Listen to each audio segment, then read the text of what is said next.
En esta mañana me gustaría hacer un repaso de un evento que es histórico, que como decía antes, vamos a ver lo que está emplazado en un momento particular de la historia de la humanidad, que no es un mito, que no es una simple tradición, que no estamos siguiendo cuentos que nos han contado de pequeño. La visita de los magos fue una realidad. A la vez, me gustaría desempolvar, quitar un poquito de en medio todo lo que es una Navidad o una celebración que no se atiene a la palabra de Dios. En este tiempo he estado dándole muchas vueltas qué poder compartir en esta mañana y lo que me venía a la cabeza es la estrella de Oriente. Todo comenzó con una estrella y se desarrolló una historia sublime de fe. Pero en medio de todo esto, yo creo que si hay algo en la fiesta de Navidad, o yo diría que en el mes de diciembre, que sobresale a todo, incluso a las comilonas, a esas reuniones típicas familiares, yo creo que si hay algo que sobresale son las luces. Hay luces en las calles, en las plazas, hay luces en las casas, hay luces en los balcones, en las terrazas, en los salones, como es nuestro caso. Tenemos luces continuamente en todo lugar, en todo tiempo, y tiene un sentido. Yo creo, permitirme que haga esta conclusión, creo que el ser humano anhela sobre todo en estos tiempos la luz de la Navidad. Aunque no saben realmente lo que anhelan, aunque no saben, quizás no sepan muchos lo que buscan. Vamos a leer el capítulo 2, del versículo 1 al 12 del Evangelio de San Mateo, donde se da la historia de los magos de Oriente. Que dicho sea de paso, ni reyes magos, no eran reyes, eran magos. Cuando hablamos de magos, no hablamos de sortilegio, no hablamos de cosas quizás ocultas, estamos hablando de eruditos en el conocimiento del cielo, en el conocimiento de los astros. Podríamos más bien llamarlo astronomía o a veces, desgraciadamente, astrología, ¿vale? Desde la antigüedad se entiende que los astros tienen una importancia y un efecto sobre los seres humanos. Y bueno, esto no es bíblico, esto no es así, pero cuando hablamos de magos no estamos hablando de gente como algunos que hacen desaparecer cartitas, que hacen aparecer bolitas y palomitas. De hecho, vamos a ver también que esta historia se desenvuelve no en un establo, como tenemos entendido, se desenvuelve en una casa donde vivían José y María en la ciudad de Belén. Y para no ir desvelando más, vamos primero a hacer una lectura. Me gustaría hacer un análisis de la lectura para finalmente hacer una conclusión. Así que leemos todos en el capítulo 2, versículo del 1 al 12, dice: cuando Jesús nació en Belén, casa de pan, eso lo añado yo, ese es el significado de la palabra Belén, y dónde mejor podía nacer Jesús que aquel que un día se llamaría el pan de vida. Belén de Judea, para diferenciarlo de un Belén que había en el territorio de Zabulón, en días del rey Herodes, y aquí ya lo estamos emplazando claramente en el momento histórico. Estamos hablando de aproximadamente el año 45 a.C., cuando Herodes fue nombrado por las autoridades romanas, fue nombrado rey de Judea.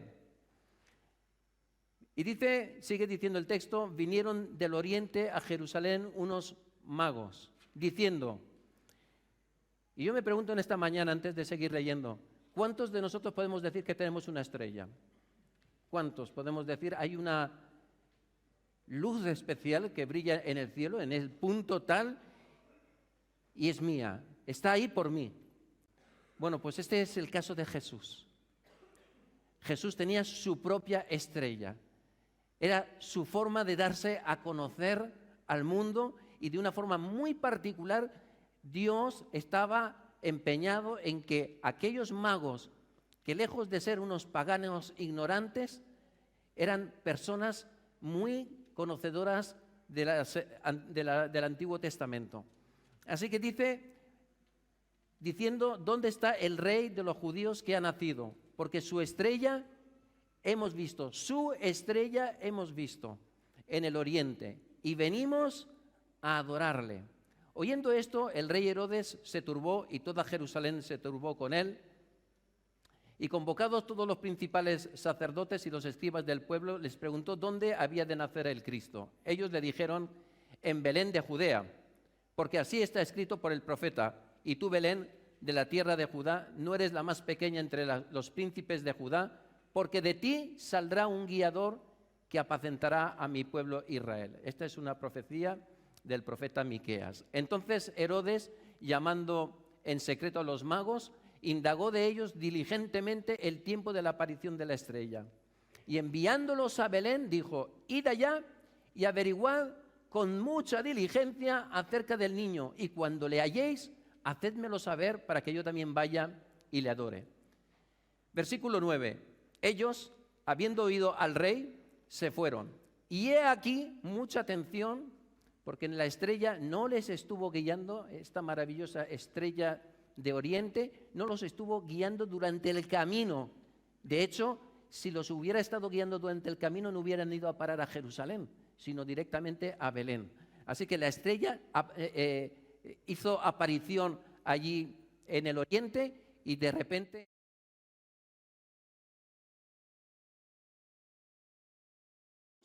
pero sí sabemos que entendieron el mensaje de que tenían que ir hacia Jerusalén, que era el centro neurálgico de los judíos, donde estaba el monte de Sión, el sacerdocio, estaba la ciudad de David. Y sigue diciendo el texto: ellos, habiendo oído al rey, se fueron, y he aquí la estrella que habían visto en el oriente iba delante de ellos hasta que, llegando, se detuvo sobre donde estaba el niño. Y quiero hacer un pequeño paréntesis. Desde luego no era una estrella normal. No sabemos exactamente si lo que era, qué es lo que podía ser. Algunos historiadores dicen que fue la alineación de varios planetas, pero en cualquier caso nada de esto se comporta de esa forma. Pero sabemos que era la luz que les estaba guiando desde el cielo. Y dice así: y al ver la estrella, y eso deja claro que no la estuvieron viendo durante todo el camino, se regocijaron con muy grande gozo. El original está haciendo referencia a una alegría desorbitada, una alegría incalculable. Es como si la alegría se les saliera del pecho. Fue un momento especial para ellos al darse cuenta que habían llegado al lugar, que ahora se iba a dar ese momento increíble donde iban a poder disfrutar de ver al niño, el rey de los judíos. Y dice: y al entrar en la casa, no en el establo, sino en la casa, vieron al niño con su madre María, y postrándose, no ante María, sino ante el niño, le adoraron, y abriendo sus tesoros le ofrecieron presentes: oro, incienso y mirra. Pero siendo avisados por revelación en sueños que no volviesen a Herodes, regresaron a su tierra por otro camino. Los que conocemos la palabra de Dios sabemos por qué razón Dios les tuvo que hablar a estos magos, y esto de que Dios les habló por sueños indica que tenían una sensibilidad especial. Estos magos, estas personas de Oriente, no eran gentiles cualquiera.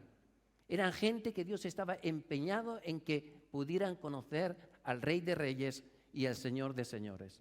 Y les avisó por sueños para que no volvieran y se produjera la muerte del niño Jesús. Y aquí vemos que el plan de Dios se realiza inexorablemente. El plan de Dios siempre se cumple, siempre. No importa cuántos se opongan, no importa cuántos hayan que quieran destruirlo. El plan de Dios se realizará siempre.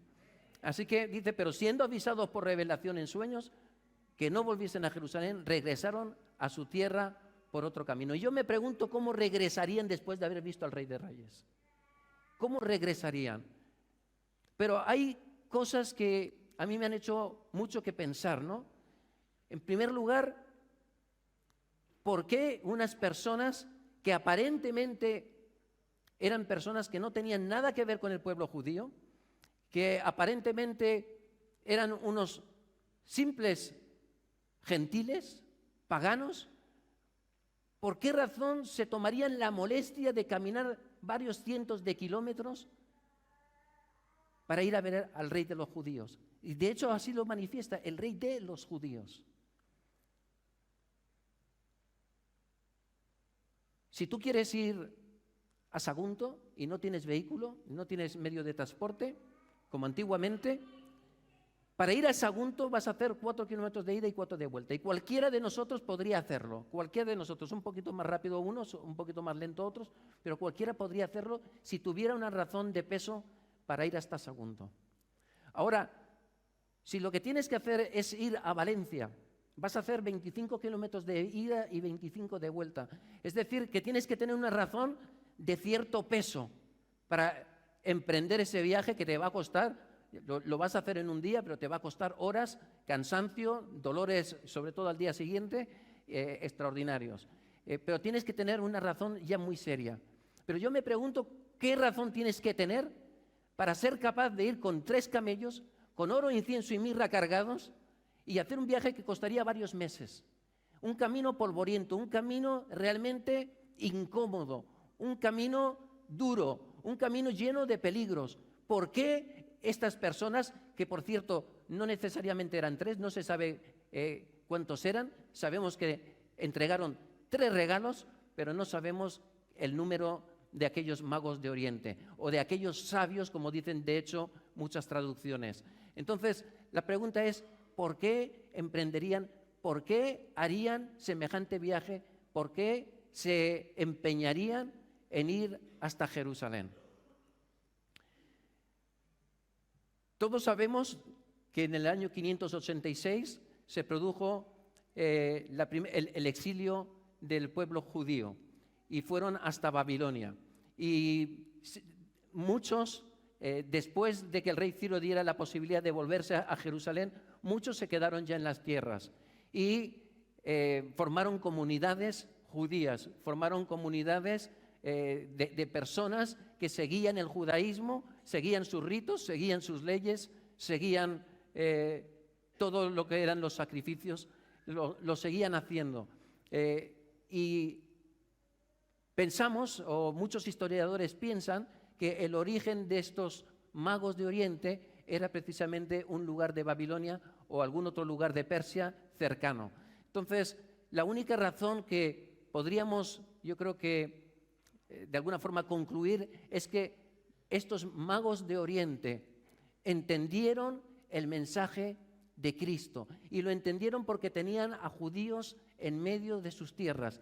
Había una influencia continua y eso es algo que tenemos que remarcar y que tener en cuenta, que nosotros somos llamados a influir en nuestra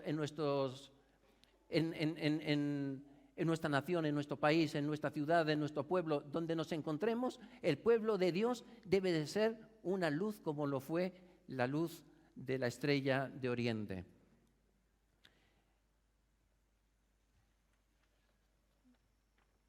Me gustaría recordar que el ejemplo de estos reyes, de estos magos, se me ha pegado también a mí tanto los Reyes Magos. El ejemplo fue un ejemplo tremendo de fe, el de los magos, un ejemplo digno de que lo imitemos. Estos magos creyeron en Cristo aun cuando no lo habían visto nunca. Pero además de eso, eso no es todo. Ellos creyeron en Él aun cuando los mismos sacerdotes y los escribas, como hemos visto hace un momento, dudaban. Pero no solo eso, todavía hay más. Ellos creyeron en Él cuando le vieron siendo un pequeño bebé en el regazo de María. Y dice la palabra de Dios que se postraron y le adoraron. conocían las escrituras del Antiguo Testamento, pero el conocer, y posiblemente conocían la profecía de Balaam, descrita en Números capítulo 24, versículo 17, donde dice: saldrá estrella de Jacob y se levantará cetro de Judá, cetro de Israel. Y yo creo que tuvo que ser algo increíble. Yo creo que fue una manifestación sobrenatural de Dios para que pudieran comprender lo que significa ese niño. Si no, no habría lugar a hacer un viaje tan complicado. Creyeron en él cuando lo vieron siendo un bebé en el regazo de María y lo adoraron como rey. Nada más y nada menos como rey. Esa fue, yo diría que, la prueba o el acto supremo de su fe. Y no creyeron porque hubieran experimentado algún milagro, como muchos de nosotros, donde los convenciera, o no escucharon ninguna enseñanza que los persuadiera, ni vieron ninguna señal de divinidad ni de grandeza en esta situación para creer que Jesús era el Cristo. Sin embargo, cuando vieron a aquel niño, creyeron ver al divino Salvador del mundo. Yo creo que nos encontramos con una de las experiencias de fe más grandiosas, más increíbles de toda la historia de la Biblia. Es una fe que merece ponerse al mismo nivel que la fe que tuvo aquel ladrón arrepentido. El ladrón vio cómo moría un hombre como un malhechor y, sin embargo, cuando se dirigió a él en oración, le llamó Señor. Los magos solamente vieron a un bebé en el regazo de una mujer pobre y, sin embargo, eso fue suficiente para postrarse, para dejar su orgullo y adorarle. Sigamos los pasos de su fe. No nos avergoncemos de creer en Jesús y confesarlo, aunque todos los que nos rodean permanezcan absolutamente indiferentes y escépticos. ¿Acaso no tenemos nosotros 1000 pruebas más que la que tuvieron aquellos reyes, aquellos magos de Oriente? Por supuesto que sí, y es una realidad. ¿Quién de nosotros no hemos experimentado la gracia de Dios en nuestras vidas a través de milagros físicos, milagros interiores, como Dios sana nuestro corazón, nuestro interior? ¿Quién de nosotros no podemos hacer una mirada retrospectiva y ver el cambio que se ha producido en nuestras vidas? No somos perfectos, pero de lo que éramos sin Cristo, lo que somos con el Señor, dista casi 180 grados. Y si eso es así, entonces mostremos nuestra fe en estas fiestas de Navidad. Esta palabra es más que para la gente que no conoce a Dios, es para los creyentes. Porque como hemos escuchado en algunos de los testimonios, a veces, aún siendo creyentes, no sabemos lo que celebramos, aún siendo creyentes, estamos envueltos en lo que conocemos como fiestas, comilonas, bebidas, de todo, toda clase de excesos. Y yo me pregunto si esta es la Navidad en la que Dios quiere llamar tu atención. Mostremos nuestra fe en medio de estas fiestas de Navidad. Mostremos nuestra fe cuando nos encontramos con nuestros compañeros de trabajo, cuando nos encontramos con nuestras amistades, cuando tenemos encuentros familiares o sobre todo cuando nos encontramos en la intimidad de nuestro hogar. Celebremos a Jesús. Hagamos de Jesús el centro de estas Navidades del 2023. Hagamos de Jesús el centro de nuestras vidas, cada uno de los días de nuestra vida. Y iluminemos como aquella estrella de Oriente, con nuestras vidas y nuestro ejemplo, el camino hacia Jesús, el Salvador del mundo. Jesús dijo en Juan capítulo 8, versículo 12, él dijo: yo soy la luz, si alguno me sigue no andará en tinieblas. Yo soy, sino que tendrá la luz de la vida. Qué bueno es tener vida, pero cuánto mejor es tener la luz que da la vida. Qué bueno es poder experimentar en nuestra vida la luz de Jesús. Qué bueno es poder experimentar la esperanza que hay en Jesucristo. Qué bueno es poder vivir arrodillados, dependiendo y honrando y adorando a nuestro bendito Salvador. En Juan 3:16 dice la palabra de Dios: de tal manera amó Dios al mundo. Y esto es un llamado para los que no habéis hecho de Jesús vuestro mejor regalo, los que no habéis hecho de Jesús vuestro Señor y Salvador. Dice que de tal manera amó Dios al mundo que dio a su Hijo unigénito, para que todo aquel que en Él crea no se pierda, mas tenga vida eterna. Porque Dios no envió a su Hijo al mundo para condenar al mundo, sino para que fuese salvo por Él. El que cree no es condenado, pero el que no cree, dice la Biblia, no lo digo yo, ya ha sido condenado porque no ha creído en el unigénito Hijo de Dios. Y esta es la condenación. Y quiero subrayar este último versículo, versículo 19. Y esta es la condenación: que la luz vino al mundo. Jesús, no la estrella de Oriente. La estrella solo era una carta de presentación del Rey de Reyes, de Jesús de Nazaret. La luz vino al mundo, pero las personas amaron más las tinieblas que la luz. Esa es la condenación, porque sus obras eran malas. Hoy hagamos de Jesús nuestra razón de ser, nuestra razón de vivir.